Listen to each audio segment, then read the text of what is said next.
Feliz sábado, povo de Deus. É muito bom estar aqui com vocês hoje, rever amigos, queridos, professoras. Encontrei um pessoal da antiga aqui e também encontrei alunos também, né? Ao piano, Otávio, né? Foi meu aluno também. E assim eu fui aluno dos pais e assim a gente vai, né? Muito bom reencontrar amigos, pastores, pastor Elbert, Ítalo. E outros queridos que estão por aqui, a gente já se encontrou em algum momento. É muito bom, minha família e eu estamos muito felizes de estar com vocês. Nós somos vizinhos, né? Nós somos aqui do distrito, acredito, com a central de Sorocaba e o distrito do colégio. Nós somos aqui dessa região da cidade de Sorocaba. Somos vizinhos próximos e estamos juntos nessa missão de pregar o evangelho aqui nessa geografia. Professor Alan, estou vendo ali também, nosso amigo, parceiro, enfim, tantos outros, Alan e Pete, né? Sua digníssima. Queridos, é o primeiro sábado do ano e geralmente quando tem a virada do ano nós fazemos os propósitos e tudo mais. Tem gente até que coloca uma roupa de cor que indique ali uma expectativa por alguma coisa que ocorra nesse ano. Sem dúvida, na lista, no topo das nossas listas, está uma palavrinha pequena, muito significativa, a palavra paz. É algo que a gente quer, é algo que a gente busca, e o mundo, de modo geral, fala bastante sobre paz. Porém, o mundo parece andar na contramão disso. Alisson, a gente vê aqui e no campo missionário e em todos os lugares, a gente vê notícias ruins. Eu fiz um exercício ao preparar essa mensagem, entrei num site de notícias e rolei as 15 primeiras notícias. Das 15, 11 eram tragédias. Catástrofes e tantas coisas ruins que acontecem. É assim que está o nosso mundo. E não só o mundo distante, mas a nossa família e também a nossa vida pessoal. Se eu convidasse aqui os senhores para falar um pouquinho sobre os desafios e problemas enfrentados em 2024, e desse o microfone aqui, nós passaríamos tempo e mais tempo falando sobre os problemas, né? Passamos por dificuldades, angústias, e talvez essa seja a realidade de muitos aqui. Separação, despedidas, medo, insegurança com relação ao futuro. Em uma situação parecida, Jesus estava com os seus discípulos aqui. No seu último discurso com os seus discípulos, o último discurso antes de morrer, naquela quinta-feira à noite, após fazer a Santa Ceia, Jesus então reúne os seus discípulos e profere algumas palavras e deixa para eles um presente. Tendo em vista que eles passariam por grandes dificuldades num futuro tão próximo, Jesus deixa um presente. E que presente é esse que é tão significativo para nós? Convido você a abrir sua Bíblia no livro de João, no capítulo 14. Evangelho de João, capítulo 14. O verso é o 27.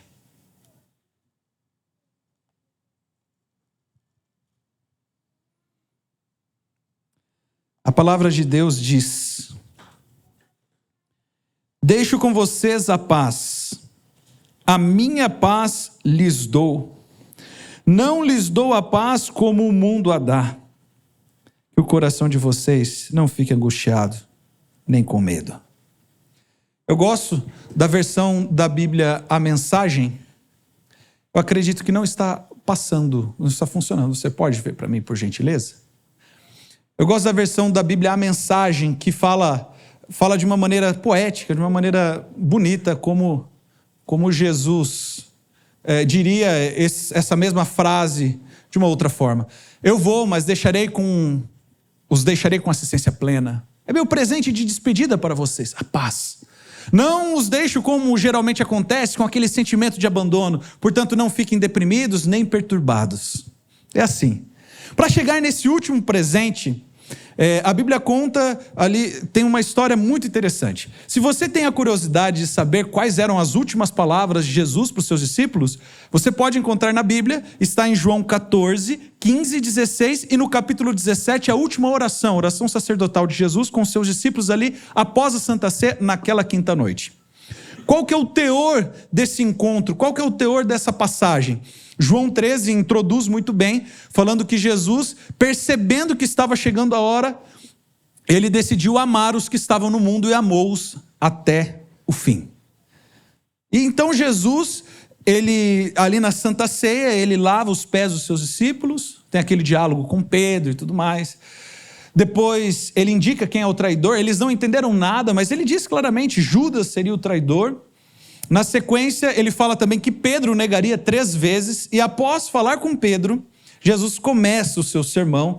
É bastante conhecido esse texto de João 14, de 1 a 3. Jesus fala, eu estou indo, não fiquem com o coração angustiado. É meio que um sentimento agridoce, né? Uma notícia boa, mas também é uma notícia ruim. Eu estou indo embora, mas estou indo num lugar onde tem espaço para vocês. E, na verdade, eu vou para lá e voltarei, porque eu quero que vocês estejam onde eu estou também. Nesse momento, Tomé pede a palavra e fala assim, Senhor, então mostra-nos o caminho. E Jesus fala aquele conhecido texto, eu sou o caminho, a verdade e a vida. Ninguém vem ao Pai senão por mim. E Filipe, ele faz uma pergunta daquelas que os professores não gostam muito, aquelas perguntas inconvenientes, né? Aliás, um pedido, Senhor, mostre-nos o Pai. E Jesus fala assim de maneira um pouquinho mais dura com Filipe, fala, Filipe, há tanto tempo que eu estou com vocês, você ainda está perguntando, está pedindo para mostrar o Pai, você não entendeu que quem vê a mim, vê o Pai também? E assim, Jesus novamente reafirma, né? Reafirma, eu estou indo para junto do Pai, mas fiquem tranquilos, se vocês pedirem alguma coisa em meu nome, eu farei. É verdade que vocês precisarão estar em constante relação comigo, em fidelidade comigo. Se vocês me amam, vocês guardarão os meus mandamentos. E agora ele introduz uma pessoa, um outro personagem aqui, que seria justamente essa pessoa para consolar, para suprir essa ausência. Outro consolador, outro no sentido de outro igual a mim. Outro consolador viria, o Espírito Santo. Esse Espírito, ele não vai deixar que vocês fiquem com esse sentimento de órfãos, esse sentimento de vazio. Esse Espírito, inclusive, fará com que vocês se lembrem de tudo o que eu lhes disse. E aí, então, Jesus fala, eu deixo com vocês a minha paz. Não a paz como o mundo concebe, como o mundo entende, mas eu deixo para vocês a paz. O que era essa paz que Jesus prometeu para os seus discípulos e que faz tanto sentido para nós hoje também? Na cultura hebraica, a palavra paz o hebraico shalom, aparece aí no Antigo Testamento mais de 200 vezes. Significa mais do que uma ausência de conflito, significa uma integridade, plenitude, saúde, inteireza, segurança, prosperidade. A sua raiz é o verbo hebraico shalom, que é fazer o bem. Algumas vezes é traduzida essa expressão tudo bem, né? É a tradução de shalom. Tudo shalom seria mais ou menos assim. Talvez aqui em português a gente use isso. Tudo na paz? Seria algo mais ou menos assim. Agora, olha que interessante. Essa expressão tudo bem ou tudo na paz. Quando José lhe pergunta para os seus irmãos daquele ancião, o seu pai, ele fala, tudo bem com ele? Tudo na paz? Porém, quando Davi, ele chama Urias, porque ele queria que Urias se deitasse com a sua esposa e tudo mais, ele pergunta para Urias, está tudo bem lá na guerra? Está tudo bem com Joabe? É a primeira pergunta. Joabe está na paz? Mas Joabe era o comandante que estava na guerra. E então Davi ele faz uma segunda pergunta. A guerra está na paz? A guerra vai bem? Parece uma contradição, porque o conceito que temos de paz seria hoje uma ausência de guerra, uma tranquilidade, quietude. Porém aqui, nesse contexto, não necessariamente isso, ou até paz significaria uma guerra dando certo para o lado que nos interessa. Então, paz tem esse conceito de maneira muito ampla. no Antigo Testamento e no Novo Testamento, que é muito alinhado com o Antigo, né, esse conceito. O Novo Testamento foi escrito em grego, a palavra é eirene, que aparece mais de 90 vezes, e significa relações harmonizadas entre Deus e os homens satisfeitas pelo Evangelho. Agora, interessante aqui a informação número 2. A Septuaginta é uma antiga tradução do Velho Testamento para a língua grega. E por que ela é interessante? Porque vocês sabem que quando o tradutor ele trabalha, pode ser que ele deixe ali alguma dica da sua interpretação, de como ele enxerga o texto que ele está traduzindo. Então, quando esses antigos tradutores judeus foram fazer a tradução do hebraico, lá do Antigo Testamento, para o grego, em várias ocasiões, ao invés de traduzir shalom, que é paz, para eirene, que é paz, eles traduziram shalom por soteria, que é salvação. Olha que interessante. Ampliando então o conceito, ou adicionando aquilo que nós já estávamos vendo na cultura hebraica, o livro de Isaías, por exemplo, ao falar dos títulos do Senhor Jesus Cristo, em Isaías 9:6, ele fala que é maravilhoso conselheiro, Deus forte, Pai da eternidade, príncipe da paz. Isaías fala muito de paz. Ele fala, inclusive, que na nova terra teremos paz. Antes de chegar na nova terra, o livro de Isaías ainda fala que o pecado causa separação entre Deus e os homens. O pecado causa separação entre nós e Deus, porém, existe uma união. E no capítulo 53, Isaías fala um pouquinho sobre como se dá essa união através do servo sofredor, através do Messias. E ali no verso 5, diz o seguinte: mas ele foi traspassado por causa das nossas transgressões, esmagado por causa das nossas iniquidades. Veja agora, o castigo que nos traz a paz estava sobre ele, e pelas suas feridas fomos sarados. Veja a ligação de paz com salvação, com resgate, com graça. Não à toa que o livro de Romanos, no capítulo 5, o apóstolo Paulo diz: justificados, pois, mediante a fé, temos paz com Deus por meio do nosso Senhor Jesus Cristo. Jesus é o intermediador da paz. E agora no livro de Efésios, o conceito ainda fica mais forte. Eu gosto muito desse texto. Veja, mas agora em Cristo Jesus, vocês que antes estavam longe, foram aproximados pelo sangue de Cristo, porque Ele, Jesus Cristo, é a nossa paz. Aqui nós temos praticamente uma personificação da paz. Por essa razão, a paz que Deus oferece não é a paz que o mundo pode dar. Porque a paz que Deus quer dar, ela concentra-se na pessoa do Senhor Jesus Cristo. Por isso ele falou para os seus discípulos: vocês não estarão sozinhos. Não fiquem com o coração aí apertado. Eu estarei com vocês, eu vou deixar a minha paz, eu vou deixar a minha presença, eu vou deixar a minha graça. Eu estarei com vocês. A paz que o mundo oferece é uma paz escapista, uma paz que pensa na ausência de conflitos ou a ausência de problemas. A paz de Deus é a paz que existe apesar dos problemas. Não é uma paz que está baseada nas circunstâncias externas, mas naquilo que é eterno. Essa é a paz que o Senhor Jesus ofereceu aos seus discípulos e também oferece para nós hoje. É interessante que Jesus ele continua no seu sermão, ele fala da videira, enfim, fala de vários outros temas, mas nas suas palavras finais ele retoma o assunto da paz. Antes de fazer a oração do capítulo 17, o capítulo 16 de João termina da seguinte forma: falei essas coisas para que em mim vocês tenham paz. No mundo vocês passam por aflições, mas tenham coragem, eu venci o mundo. Jesus retoma o conceito de paz aqui e de uma maneira muito interessante. Ele fala assim: eu acabei de dizer essas coisas para que vocês tenham paz. Quais coisas foram essas que Jesus falou para os seus discípulos? O seu sermão inteiro. Porém, no contexto imediato, ou seja, o verso anterior, o verso 32, dá uma pista muito interessante para a gente. Veja o que diz: eis que vem a hora, e já chegou, em que vocês serão dispersos, cada um para a sua casa, e vocês me deixarão sozinho. mas não estou sozinho porque o Pai está comigo. E agora, relembre, essas coisas estou dizendo para que vocês tenham paz. Jesus, ele disse assim, olhando nos olhos dos seus discípulos naquela ceia: vocês vão me abandonar, vão me trair. Eu já sei disso. Eu estou falando isso para que vocês tenham paz. Aqueles homens, depois de trair Jesus,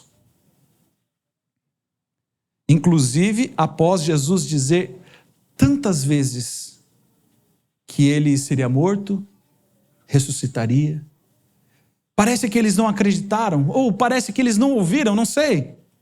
Tardios em entenderem, assimilar aquilo, eles fugiram, traíram, negaram. E esses homens, quando eles caíssem em si, eles poderiam sentir uma angústia, uma dor tão grande, uma tristeza tão forte, algo que não poderia, assim, ser possível de se levantar novamente.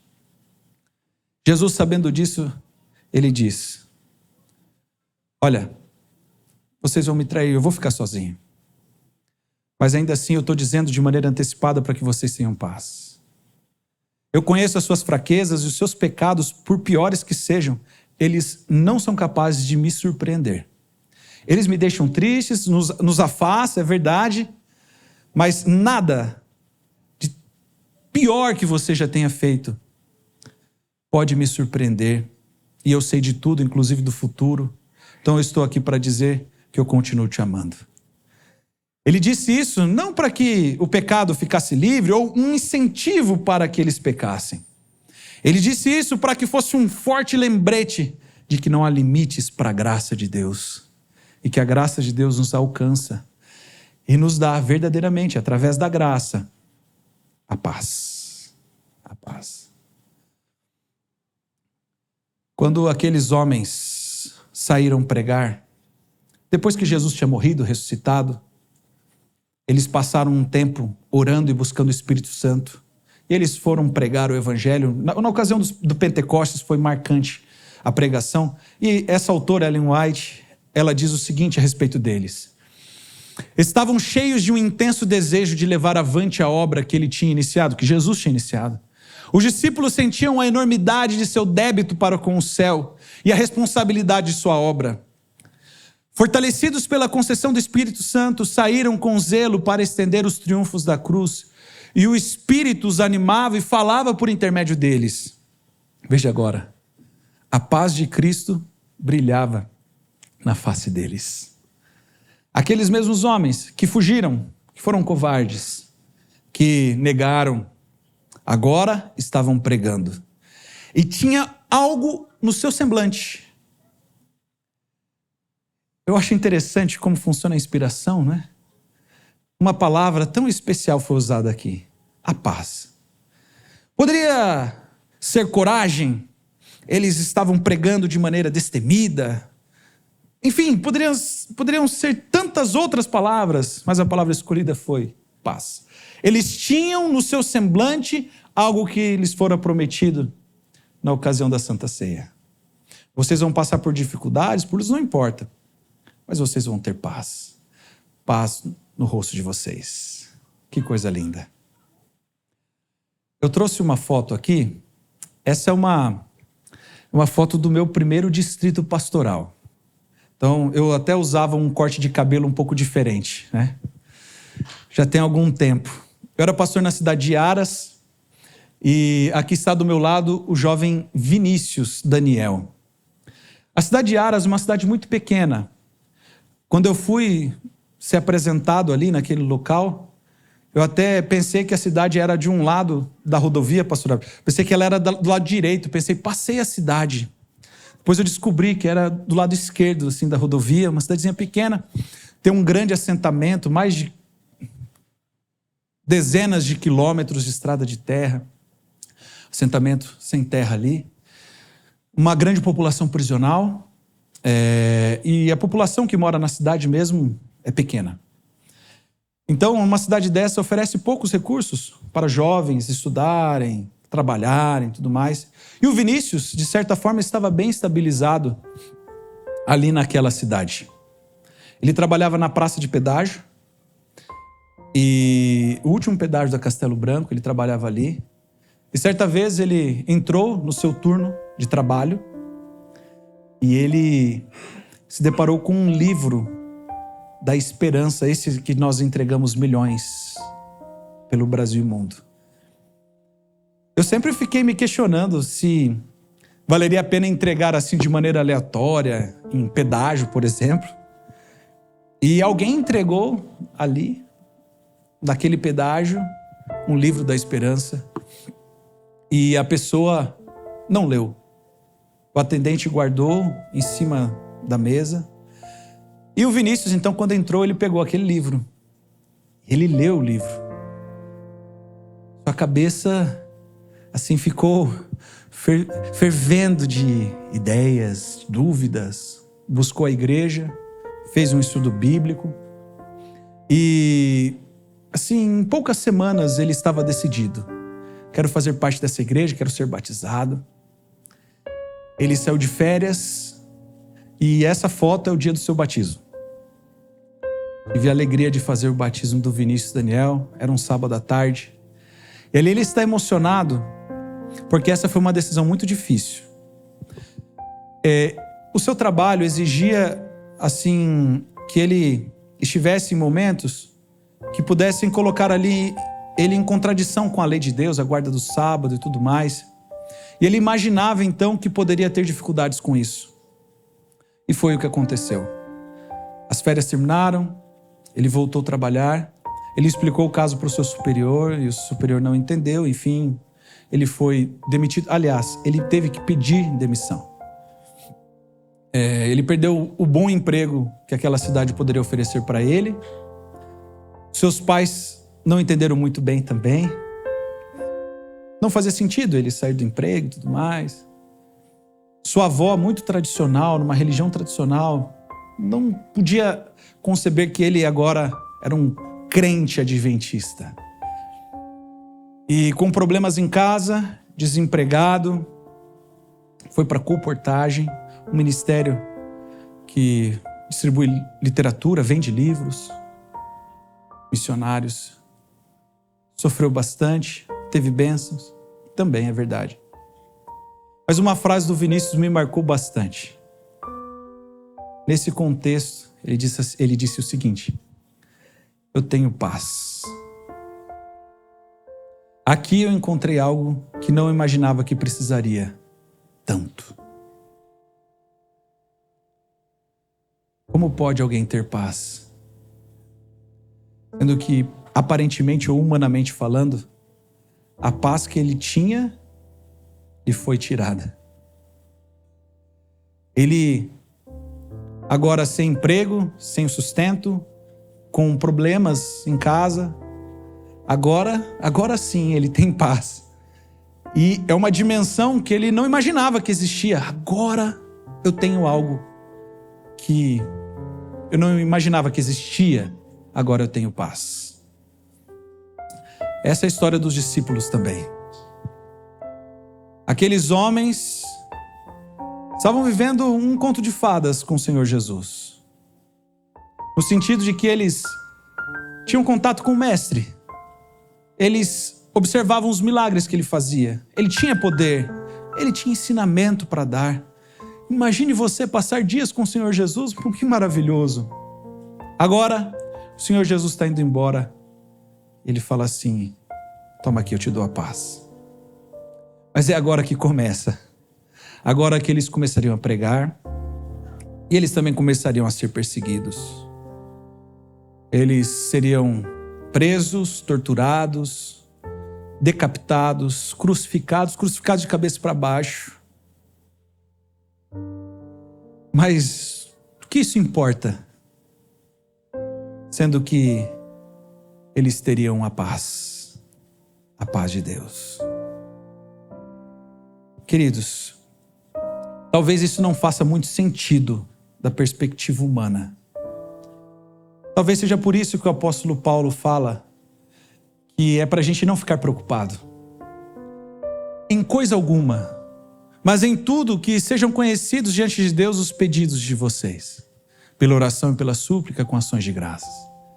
E a paz de Deus, que excede todo entendimento, guardará o coração e a mente de vocês em Cristo Jesus. A paz de Deus, ela excede todo entendimento. É acima, é uma nova dimensão. E assim, queridos irmãos, hoje, amigos queridos, primeiro sábado do ano temos a oportunidade de começar com a paz que vem de Deus. Essa é a paz da salvação, da graça, e faz com que nós, aqui, nos acheguemos com os nossos fardos de pecado, de culpa, de arrependimentos, de tantas coisas ruins de 2024. O Senhor Jesus já sabia de tudo, e Ele não tem como afetar o amor que Ele tem por você. Ele está aqui para te dar paz. E também nesse ano que se inicia, ainda que alguns já estejam atravessando turbulências, preocupações, dificuldades, o Senhor Jesus não quer dar simplesmente, num passe de mágica, a solução para todos os problemas, ainda que Ele possa fazê-lo. Mas Ele quer dar algo maior. Ele quer dar a paz para você. O Gabriel vai cantar uma música agora. O Gabriel vai cantar essa música que fala exatamente da paz que só podemos encontrar no nosso Salvador, Senhor Jesus Cristo. Enquanto o Gabriel estiver cantando, que o Espírito Santo continue falando conosco e que temos a alegria de receber esse presente maravilhoso do nosso Deus, a paz.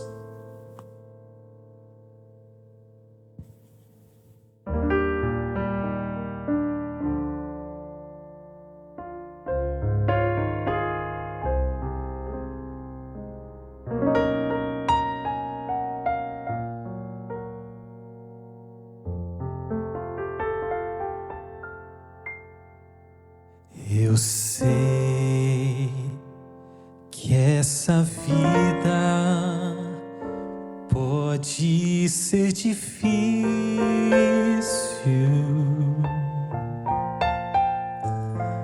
e que às vezes a vontade é de chorar.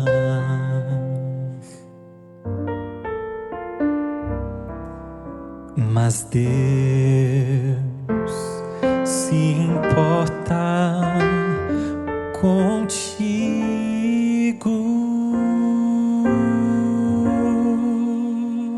e deseja de suas lutas cuidar.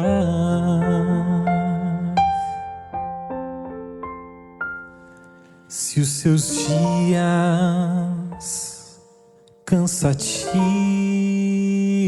estão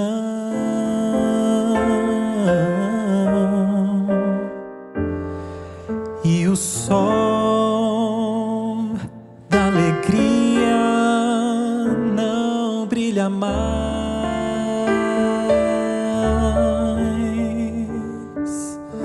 descanse nos braços de quem tenha solução,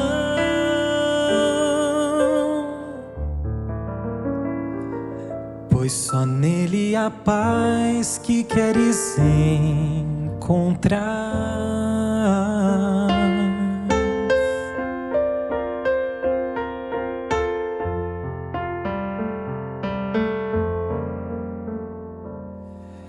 Eu sei que sozinho pode se sentir e que amigos podem até lhe faltar,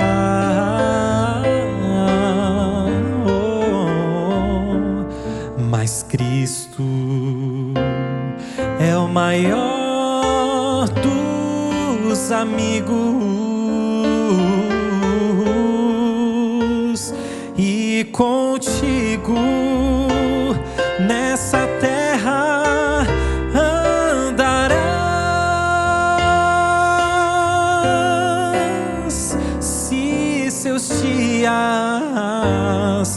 pensativos estão,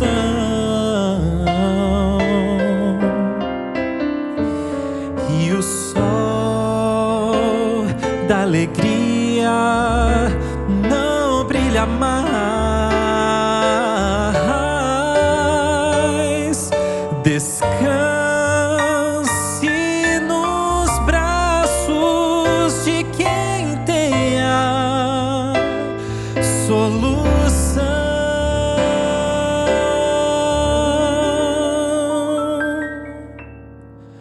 pois só nele a paz que queres encontrar.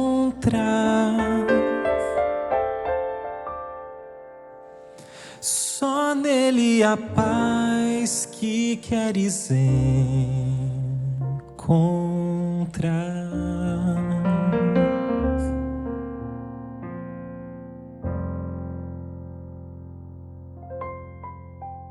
Vamos ficar em pé para receber a bênção final.